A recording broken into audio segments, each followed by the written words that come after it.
When you read this book and you think about where you are in your career and the kinds of movies you have done, do you respond to the tone of this story or the scope of the story, or are they not? It was really separate? both. Okay. I've done movies like Night at the Museum and Real Steel, and movies that are broader and more complex, much bigger budgets. I was really hungry to do a movie where my job was just basically bringing the writing to life with the acting, and kind of laying back and giving all my kind of attention and nurturance to the performances and to the casting, and then to getting the best out of each actor.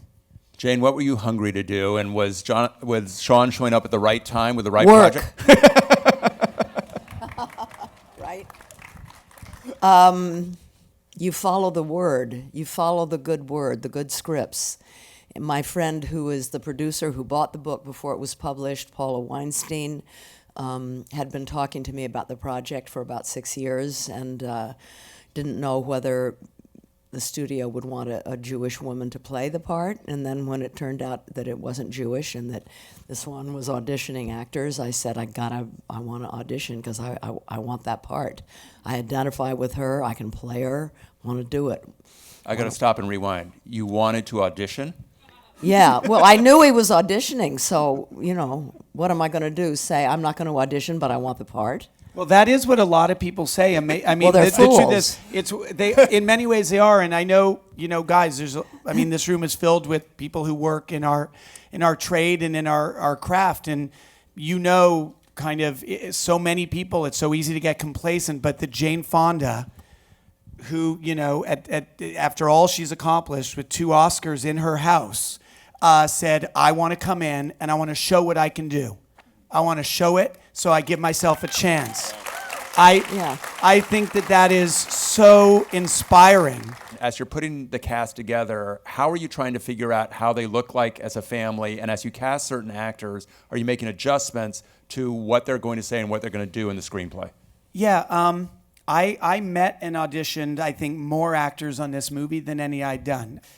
For instance, in the book and in the original versions of the script, it was a pure Jewish family. So when it was Jane, for instance, we made that dad was Jewish and mom wasn't.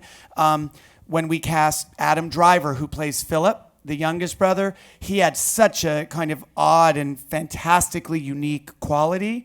His rhythms are really kind of off. And so Jonathan and I would rework that role so that it felt more organic to his voice. And similarly, Bateman, who's the master of dry arch wit, we brought it closer to his voice. And the kind of voices the characters revealed themselves and then tailored themselves, or rather we tailored the dialogue around the voice of the given actor. So you're working with the novelist and the screenwriter, and Jonathan had said when he sold the book that he wanted to be the screenwriter. What were the most intense conversations you had about the adaptation? Interestingly, it's the opposite of what people assume. The general fear is that if the novelist writes the screenplay, they'll be too faithful, too kind of rigidly adherent to the novel.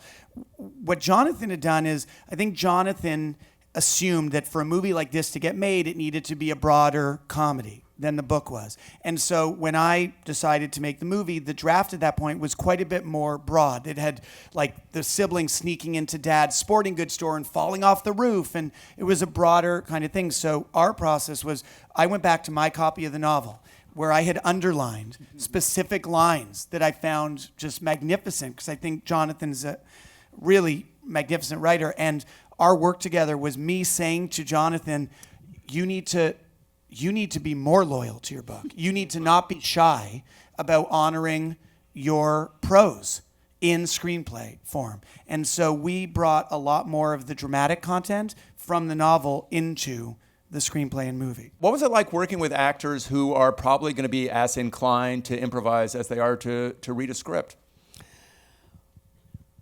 Well, I had done a lot of improv in drama. Coming Home was very much improv. But improv comedy is something totally different. And I learned very fast that I can't do it, and to be completely in awe of those who can, and here are these people who are the best. And it was just, I just sort of sat there with my chin on my chest. I'm wondering, in your initial conversations about how you wanted to play this character, and Shawn, what you wanted out of it, what were the kinds of things you talked about, and what were the commonalities of your conversation? I don't remember. One thing Tell me what no, we no, did. well, I don't know whether any of this seeped in. First, we just did a little kind of, just to connect more, Jane and I had dinner with Tina in New York, and I brought my Jewish stepmom down from Montreal, just because I felt like there was a warmth and a kind of, I don't know, there's a word like hamisha, it's just like... Firmth. Yes, firmth. I don't actually know firmth. Firmth means firm and warm. Okay, so that, yeah. Okay. We talked about it a bit, but the truth is, I feel like Jane brought so many of the right instincts because, as you've said to me, Jane, the kind of Hillary's sexual candor, right. Hillary's kind of oversharing. I'm sure you say it's often been to the embarrassment of your own children, so that's right. Something you related to. And totally. Yeah. My son takes me to lunch, I think probably once every 3 months. He's an actor, Troy Garrity, and he'll take me to lunch, or my daughter-in-law, and they'll, Mom, it's come to my attention that last week you said or did such and such, and I think maybe you need to cool it. Or what you're wearing right now, Mom, it's trying too hard, And it's cool when that happens. But anyway, so I do identify with her. And so much, I feel like we didn't really have to build a character from scratch, because the reason Jane got the part is Jane, so much of what she brought, her warmth, her firmth, her transparency, her bluntness, that's what Hillary needed to be. And also, Hillary needed to be a kind of estimable matriarch. She needed to be a major presence in this family, and Jane Fonda brings that into the room with her. Thank you. I'm curious, as you're not only shooting the film but going through editorial, where did you see the movie going? And the tone of it ended up being one of the bigger struggles that you had, and in which way were you kind of scaling back? The truth is, like any time you direct a movie, you follow your instinct on this stuff. And I'm aware that the movie is both, very profane in points, and it's got a fair bit of swearing, and it has some sexual jokes and boob stuff and all that, and that it also asks the audience to stick around and invest in what will be hopefully poignant moments. And, if the movie succeeds, hopefully we get those laughs, but we also get those moments that are moving. When Philip and, Judd touch foreheads when Judd's leaving, hopefully we've earned the right for a moment like that too. So much of it is intuitive. I don't have a great answer to that. So, Shawn, what is it like when you're working with actors who have such radically distinct styles? Some are going to go off book, some are going to riff. Jane is probably going to say her dialogue as it's written. What do you do on the day? Well, I think this is true in any movie. I felt it the most kind of acutely on this movie because it was 7 to 11 of us in a room, in a real house for 25 days straight. So that's a real house. We were in that living room. And so I was very conscious of what happens on every movie as a director. I don't know how it is for other filmmakers in this room, but what I love about the job is you have to tailor your language to each actor anyway. That's the job. You don't give a note from behind the camera. I don't ever give a note publicly like that. And then I really try and customize, how I speak to my actors. So with Jane, for instance, I would go and I'd sit in the Shiva chair next to her and I would make suggestions about maybe, how we might take the scene a certain way. Whereas with someone like, with someone like Adam Driver, I don't want him in his head.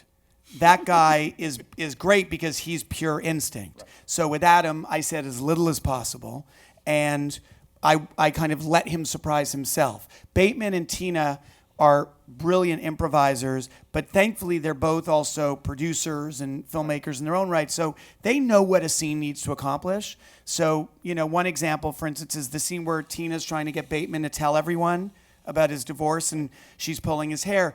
That scene is 50% written, 50% improvised, and yet, that was a matter of I went to Tina and I said, make him tell. Do anything you have to, make him tell.